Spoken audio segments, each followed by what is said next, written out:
Well, it is 7 o'clock, so we're going to start this meeting of the Plan Commission of the Village of Morton on this Monday, June 26th, 2023.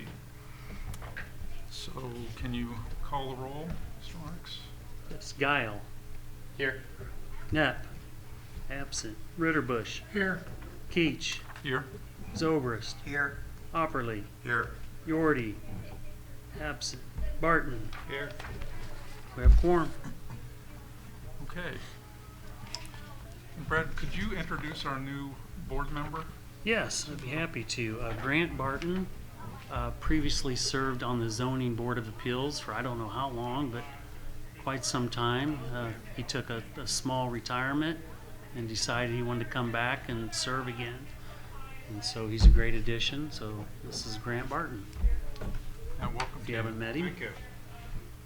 Okay. happy to have you. Next, we need a motion to approve the minutes from the last meeting. I'll make a motion that we approve the last meeting minutes. Second. And a second.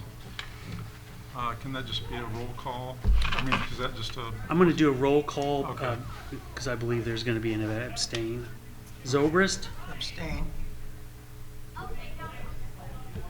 Keach, Yes. Opperly, Yes. Ritterbusch, Yes, Guile, Yes. Barton. Abstain. Okay. Okay, so tonight we have a fairly light agenda. We've got a public hearing. And before we have our public hearing, we'll have a few words from our council. Thank you. A public hearing is being held tonight pursuant to published notice. Any person wishing to address the Plan Commission will be afforded the opportunity to do so and will give their testimony under oath or affirmation. At the conclusion of the public hearing, the Plan Commission will make a recommendation. Plan Commission makes recommendations only. The Village Board is responsible for taking final action on this matter. Thank you. So tonight we have an ordinance making amendments to section 10-10-2 of the Morton Municipal Code regarding zoning certificates of occupancy. And I think I'm just going to ask Brad to introduce this to us. It's actually, Mr. Chairman, I'm going to defer to counsel, Pat McGrath, and let him explain it. I'm happy to chime in wherever I can help. Okay. So the ordinance before you tonight making amendments to 10.10.2 A and B reforms a procedure that's been present in your code, but which has not been followed at any point in time in the recent past, recent being several decades to the best of my knowledge. Our code presently calls for a zoning permit to be issued essentially at the outset of a construction of a new space or building addition or remodel, and then once completed, a zoning certificate of occupancy issued, which is a different certificate of occupancy than the certificate of occupancy set forth under Title IV of our code. So the purpose of the zoning permit and zoning certificate of occupancy was essentially to say zoning is taking a look at what is intended here, and what is intended here is good and sufficient under the zoning regulations of the village. As the village has experienced some growing pains with uses being established without any contact or communication with staff, we've had situations presented, some of which have come before you after the problems have arisen, where people are establishing uses, and then after they establish a use and hold themselves out publicly in terms of what they're doing, they only then become aware that that use was not permitted under village code. And so it creates a problem for the owner, for the tenant, it creates a problem for the village. And in coordination with Trustee Hilliard, with Brad, with others internally, kind of renewed focus on implementing what's already in place to require zoning approval before a new use is established was the direction we decided to go to try to help citizens and businesses end up in that predicament where they've, leased a space or bought a space and attempted to commence use only to find out afterwards that they shouldn't have done so because it's not permitted under the code. So as we set out to achieve that goal, and as I looked at the current language in the code, I did not find value based on the goals we've established for this ordinance to have both a zoning permit and a zoning certificate of occupancy. I also found it confusing to have a zoning certificate of occupancy separate from the Title IV certificate of occupancy for the building. So what I decided to do in drafting this is make the zoning permit the label for the pre-approval for a new use. So the ordinance as drafted would require someone changing the use of an existing building, establishing a new use with a building that's been rezoned, changing a party in possession or expanding a premises. Those all, once a zoning permit's issued, would require new permits. We plan in implementation to go about requiring existing businesses to get permits. As a part of that, we do a life safety inspection to ensure that the business premises are safe from a fire and life safety code vantage point. The exception to this would be 1 and 2 family dwellings within R1 and 2 zoning districts. So we're focused primarily on larger multifamily residential and commercial and industrial uses. So this signals a lot more involvement early on in projects by staff. Is that going to possibly bring more people to us as well? Maybe before too much capital is spent on the project already? That's the hope. In prior conversations before this ordinance, we talked about the kind of points where the village, kind of interdiction points where the village can jump in and make someone aware of the need to communicate with staff and make sure their use is permitted under the code. And we have a number of present interdiction points, but you still don't catch everybody. So right now, if you come into the utility office and try to sign up for new utilities for a business account, there's going to be some coordination or information given in coordination with Brad. If you have to get a building permit, that's going to trigger it. What we're trying to do is, once this ordinance is in place, we communicate with stakeholders like realtors and the EDC and chamber to try to spread the word to make everybody become aware of the need to engage sooner. For the exact purpose you said, before people have money put into leases or new construction or buying property, they know village requirements first. One change, if I may, in communicating with Brad in drafting the ordinance, I included in paragraph 4B a permit fee of $25.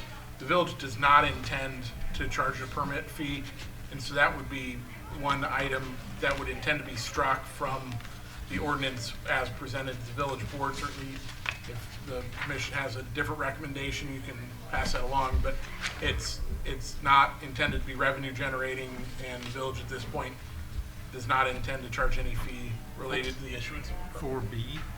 It's B for, excuse me, B. paragraph B4. B4. Okay.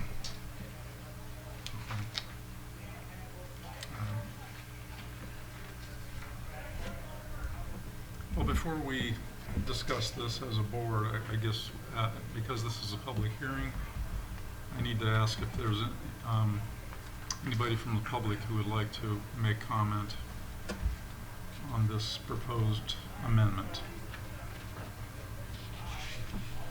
Seeing none, I will then ask the board if they have any discussion. I have a question. Let's go first. It talks about how long these zoning permits will remain valid in A4. And it says a change in the party in possession of the premises. Is that, even if it's the same kind of business going back into the space or onto the property, you're saying we want to have a chance to review thoroughly what you're planning to do? Is that the idea? I mean, Yes, and also to develop or enhance our emergency contacts with all businesses. If we have somebody new coming into possession, we want them to get a new zoning permit. That will give us the opportunity, beyond what you just stated, to also get an understanding for who emergency contacts are. If we have a fire in the middle of the night, who do we call? We need into your building to address it. and so also, what if what if the property changes ownership, but the person possessing it remains the same? The zoning remains the same? That would, as drafted, that would not require the issuance of a new permit.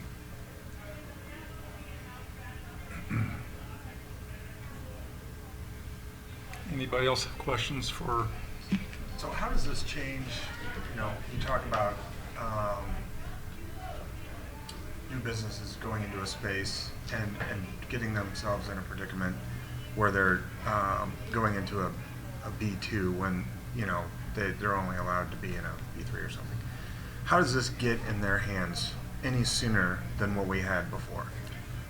Well, before they didn't have any obligation to obtain a permit or confer with village staff before establishing the use. Now that there's an affirmative duty for that permit to be obtained, the village has a number of approaches that have been discussed internally about how to spread the word about this ordinance, informing realtors, EDC chamber, landlords within the village it's the intent to make them aware. Essentially, we intend, once the ordinance is updated, to begin issuing those permits and doing so as a part of also just generally spreading the word about the existence of this ordinance. So if a hypothetical landlord owns a commercial property within the village, we intend to inform the landlord so that they can tell the tenant, hey, you've got to get a zoning permit for the village before you can start up what you're doing. We're going to tell the realtors, so if they're helping place someone into a property, that they know to tell the person, go see the village. So it still requires an affirmative act of the party, but they have a clear and unequivocal duty now to engage with the village before they commence that use. So if I may, previously there was really only two ways that I would find out about a new business going in. Either one, they were seeking a building permit of some sort, or two, they came in to change the utilities. So there's instances where you may not need a building permit, and there's instances where someone owns a building and the owner is keeping the utilities in their name. So therefore, we would never engage with this new business. Kind of like what Pat was speaking of, and I think what Bill's alluding to. We are in the process of creating an online application that I believe is going to be very user-friendly. We'll have it on the front page of our website and try to make it as out there as much as possible, and we'll try to communicate in other ways that this is the process, that this needs to take place for businesses, new businesses. We're going to seek this of current businesses, as also the thought process in not having a fee. So we don't have a fee, and we try to make the process of applying as simple as possible. And that way we can at least get on the front end of documenting and approving these uses before it becomes a problem for zoning or for the tenant or the owner. So it can be quick too. Yes. We'll submit it right online. Prolonged process. We'll submit it right online. I don't know if we'll get inundated with a lot in the beginning maybe, but it should be fairly quick once we get going.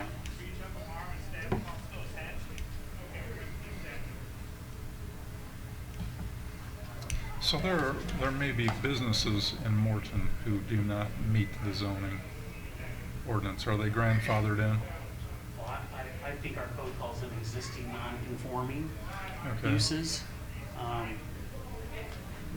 Which is another Phrase kind of for another grandfather. attorney lawyer, same meaning essentially, just a different way of saying it. Yeah. Yes, I don't. The intent is not to, let's say this business is an existing non-conforming and they apply for this. The intent is not so that we can kick them out of what they're currently doing. It's to prevent from that happening moving forward. So eventually, the ultimate goal would every business meets the zoning that it's in. And one of the things this will do on the topic of nonconformities is we have a number of existing nonconforming businesses that we have scant, if any, documentation of when the use began. So if a use was permitted in 2023 and in 2028 we change the ordinance, it starts to matter whether that use began in 2023 or 2032. So by issuing a zoning permit, we attain a paper record of when use is commenced, which will help us enforce for the protection of the property owner as well, or the business where nonconformities exist going forward. Any other questions for the village?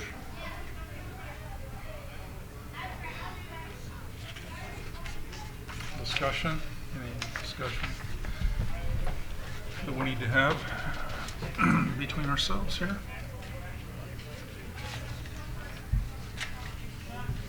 I'll make a motion to approve. We have a motion to approve. Do we have a second? I'll second. And a second.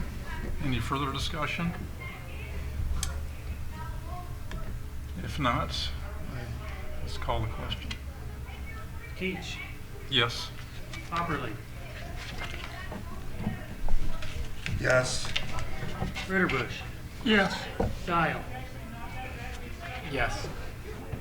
Barton, Yes. Zobrist. Yes. Approved. Okay, so thus closes our public hearing for today. We have some other business. Preliminary and final plat of re-subdivision of Lot 2 of Jeff Green Memorial Subdivision. Any comments on that? I can comment. So Right. this was one lot. I believe it was the 2.45 acres. Mr. Bunton put a storage unit on what would be the south side of it.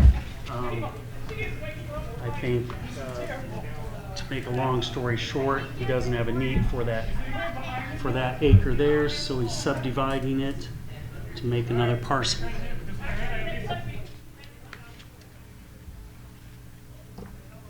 Okay.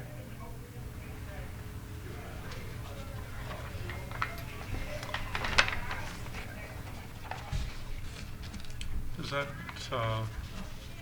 abut the Park District property? To the north, yes.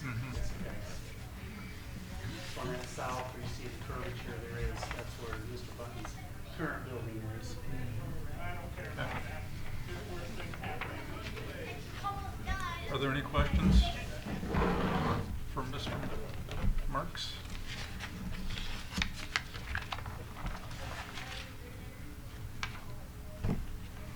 So we would need to approve this, right? We can do both the preliminary and final at the same time. Yes. So I would entertain a motion on that.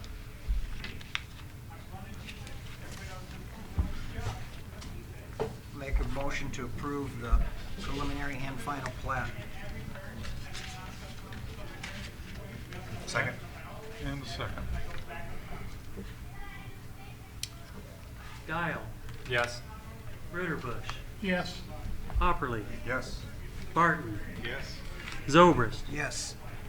Keach. Yes. Approved. Okay. Item 5 on the agenda, Brad, says Brad Marks. Is there anything with Brad? Chairman. Okay. Although I will mention this at our next meeting, we will need to appoint a vice chairman. So maybe keep that in mind, because Mr. DeWeese was our vice chairman. Okay. So we will put that on our next agenda, but we will need to do that. I would be willing to be the vice chairman.